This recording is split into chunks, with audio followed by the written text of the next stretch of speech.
عمر رضی الله عنه میفرمایند اگر روز قیامت صدا بزنن همه بهشتی ان، یک نفر به بهشت نمیره. عمر فکر میکنه اون یکی عمره. از خودشون راضی نبودن.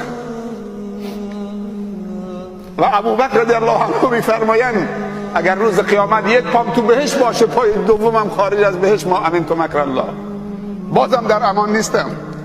و رسول الله صلی الله علیه و سلم میفرمایند هیچ کس به عملش وارد بهشت نمیشه مگر اینکه رحمت خدا شامل حالش بشه. گفتن حتی انت یا رسول الله، حتی تو؟ گفت حتی انا، مگر اینکه رحمت خدا شامل حال من بشه. دیگه من و تو چه کاره هستیم؟ دلمون خوشه که مردم با ما عکس میگیرن. جناب شیخ یه عکسی